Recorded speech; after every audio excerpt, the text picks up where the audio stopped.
Hey, welcome back. Today we're going to be installing a Jaws single pipe setup and a Jaws trail can on our 2022 Skidoo backcountry. This is a brand new machine. It's got 0.3 kilometers and the customer wants a little more spunk in the trunk.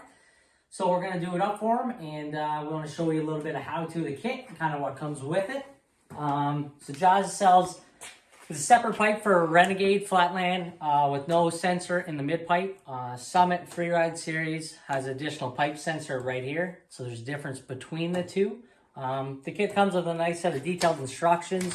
On here it tells you the tools you need, a nice explanation step by step of how to go through the process. Nice clear pictures on there. You have to switch out this bracket up front from the OEM one that mounts pipe into the A-arm. So it just kind of supports the pipe. You'll have to switch this out to Jaws one right here. The pipe's a nice kit. Comes with a heat shield insulation on it like OEM. Longer lasting, better quality product. And we're installing the trail can on this unit. This also comes with a new Y pipe. The new Y pipe's a larger diameter here, so it won't work with a stock pipe. That's why Jaws pipe and the Y pipe, they have to go together as one set. A couple basic hand tools you need in the kit. And then there's also some ultra copper high temp that we're going to use from the Y pipe to the main cylinder. That's going to seal it up. If you do want to use the gaskets, some people prefer that method. You do have to open up the diameter of the gasket to match the new diameter of the pipe right here. That's critical. If you take the original gasket and you put on here, it's a smaller diameter. You're going to short yourself some efficiency there. Jaws does recommend going with a high temp silicone. Works great. Make sure you put it on, allow the drying time, and nothing wrong with that setup. On the exhaust bolts, we're going to use a blue Loctite 243, and we're going to use some high temp nickel on the exhaust sensor into the can, just to prevent corrosion and it sticking in the future. So we're going to go ahead, take it apart, and we'll show you what it looks like as we go. Okay, so step one, we got the hood already taken off. We're going to start with the pipe install. We're just going to pop these clamps right here, nice and easy. Splits the heat shield open. Then we're just going to remove our exhaust clamps here. We have a small Torx T25 that we've taken off right here. So we'll be able to get the can out. And then we're going to use our 17 mil to undo the pipe sensor right here. They'll be able to take the pipe out and the can basically, and we'll be all set to start switching the Y pipe out. So we got the main exhaust out. We got our canister removed. So this is the sensor right down here that kind of just in the bottom side of the can. So undo this for your 17. Muffler lifts straight on out. After you undo the 10 mil headed bolt right here. So remove that. Can comes out one shot. Get ready to do the Y pipe now. So the tool works the best for this is going to be a ball headed Allen key in a 6 mil. So we like using this one right here. Gives us lots of length. Keeps your hands away from it. So it slides in nice here. And we'll keep moving this out and we'll check on back. So we get the Y pipe taken off. You can see the Jaws one on this side, the factory on this side. Jaws is going with a real straight header design. The factory has a little tilt in it. So it's getting a little more efficiency from the header design, and the outlet diameter from the Jaws one is much bigger than the stock setup here. So this is where we're going to take our RTV silicone. We're going to put the RTV silicone around here, nice and smooth around the bolts. Then we're going to put it on with the original bolts. We're going to use the blue Loctite, secure it all in, and torque it to spec as in the instructions.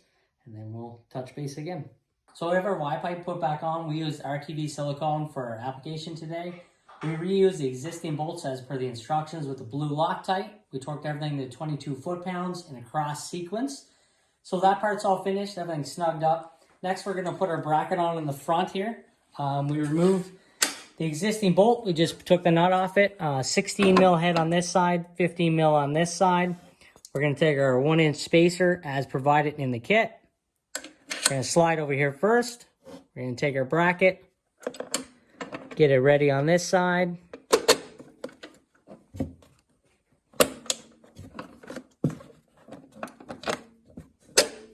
Just like that. We're going to put our nut back on the bottom. Then we're going to use this Allen key right here to put tension on the original bracket to hold it in place. Next step, we're going to install the exhaust support bracket. We took the grommet out of the original exhaust and we slid into the bracket here with a little bit of lube, and it fits around nice and tight.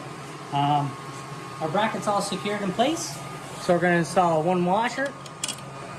We're going to install our bracket. We're going to install a washer and nut. We're going to snug this up so it fits just like that. So when the pipe comes around here, we're going to use an exhaust clamp supplied in the kit, and we're going to squeeze it together. Getting ready to put our new Jaws main pipe in the unit. Jaws provides 2 springs in the kit. The smaller diameter spring is going to go on the bracket we just installed in the front. It's going to wrap around the front edge of the pipe. The larger diameter spring is going to be a 4th one to go onto the main pipe to the Y pipe. Instead of the factory 3, they go with the 4th setup. Creates a little better sealing between the main pipe and the Y pipe. So we're just going to slide it in here.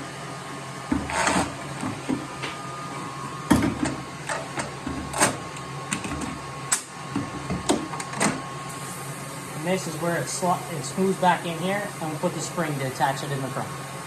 Okay, so we got our main pipe all secured in here. All the springs are on. It's a very nice fitment. We're ready to put on a can. Customer chose to go with the trail application for this one. For most newer models, Jaws offers 3 options. So this is a trail, which is 9 pounds lighter than stock, race at 10 pounds lighter than stock, and then rowdy at 11 pounds lighter than stock.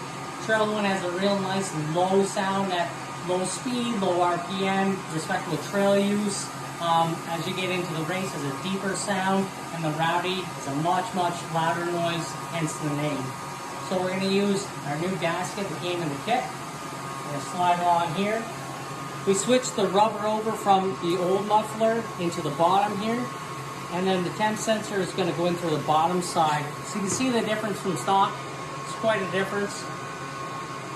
Also, an aftermarket can gives you the option to put on an aftermarket cooker accessory onto the outside, where with OEM you can't have that option. So go with trail cooker can option.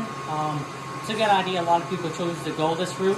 Has a nice real sound, especially when you open the throttle up at a higher RPM.